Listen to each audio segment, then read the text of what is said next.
ನಮಸ್ಕಾರ, ನೀವು ನೋಡ್ತಾ ಇದ್ದೀರಾ ನ್ಯೂಸ್ ಫಸ್ಟ್. ನಾನು ಉಷಾ. ಇದು ಸೋಷಿಯಲ್ ಮೀಡಿಯಾ ಜಮಾನ.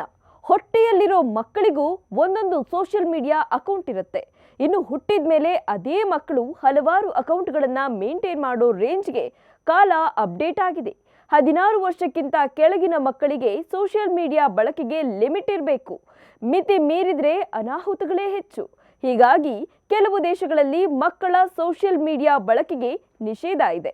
ಇದೀಗ ಜನಪ್ರಿಯ ಸೋಷಿಯಲ್ ಮೀಡಿಯಾ ವೇದಿಕೆ ಮೆಟಾ ವಯಸ್ಸಿನ ಆಧಾರದ ಮೇಲೆ ಫೇಸ್ಬುಕ್, ಇನ್ಸ್ಟಾಗ್ರಾಂ ಹಾಗೂ ಮೆಸೆಂಜರ್ಗಳ ಬಳಕೆಗೆ ಒಂದಷ್ಟು ನಿರ್ಬಂಧ ವಿಧಿಸಲು ಮುಂದಾಗಿದೆ. ಈ ನಿರ್ಬಂಧ ಮೊದಲಿಗೆ ಅಮೆರಿಕ, ಬ್ರಿಟನ್, ಕೆನಡಾ ಮತ್ತು ಆಸ್ಟ್ರೇಲಿಯಾದಲ್ಲಿ ಜಾರಿಗೆ ಬರಲಿದ್ದು, ಮುಂಬರುವ ತಿಂಗಳುಗಳಲ್ಲಿ ಭಾರತ ಸೇರಿ ಇತರೆ ದೇಶಗಳಲ್ಲೂ ಜಾರಿಗೆ ಬರಲಿದೆ. ಮಕ್ಕಳು ಬಳಸುವ ಸೋಷಿಯಲ್ ಮೀಡಿಯಾಗಳು ಇನ್ಮುಂದೆ ಪೋಷಕರ ನಿಯಂತ್ರಣದಲ್ಲಿ ಇರಲಿದೆ. ಇನ್ಮುಂದೆ ಅಪ್ರಾಪ್ತರು ಕೂಡ ಇನ್ಸ್ಟಾಗ್ರಾಮ್ ಅನ್ನ ಬಳಕೆ ಮಾಡಬಹುದು. ಮೊದಲು 16 ವರ್ಷದವರು ಬಳಕೆ ಮಾಡಬಹುದಿತ್ತು, ಆದ್ರೆ ಈಗ 18 ವರ್ಷಕ್ಕೆ ವಯಸ್ಸಿನ ಮಿತಿ ಏರಿಸಲಾಗಿದೆ. ಪೋಷಕರ ಒಪ್ಪಿಗೆ ಇದ್ರಷ್ಟೇ ಅಪ್ರಾಪ್ತರು ಖಾತೆಯನ್ನ ತೆರೆಯಬಹುದು.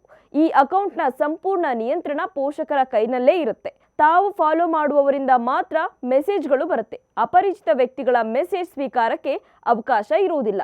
ದಿನಕ್ಕೆ 1 ಗಂಟೆ ಮಾತ್ರ ಬಳಕೆಗೆ ಅವಕಾಶ ಮಾಡಿಕೊಳ್ಳಲಾಗುತ್ತೆ. ನಂತರ ವರ್ಕ್ ಆಗುವುದಿಲ್ಲ. ರಾತ್ರಿ ವೇಳೆ ಈ ಖಾತೆಗಳು ಕ್ವೈಟ್ ಮೂಡ್ನಲ್ಲಿ ಇರುತ್ತೆ. ಸೆಟ್ಟಿಂಗ್ಸ್ಗಳನ್ನು ಬದಲಾಯಿಸಬೇಕು ಅಂತ ನೀವೇನಾದರೂ ಯೋಚನೆ ಮಾಡಿದರೆ ಅದಕ್ಕೂ ಪೋಷಕರ ಅನುಮತಿ ಕಡ್ಡಾಯವಾಗಿರುತ್ತೆ. ಲೈವ್ ಸ್ಟ್ರೀಮ್ಗೆ ಬರೋಕೆ ಪೋಷಕರ ಒಪ್ಪಿಗೆ ಇರಲೇಬೇಕು. ಅಶ್ಲೀಲ ಚಿತ್ರಗಳನ್ನು ಅನ್ಬ್ಲರ್ ಮಾಡೋಕ್ಕೂ ಕೂಡ ಪೋಷಕರ ಅನುಮತಿ ಕಡ್ಡಾಯ.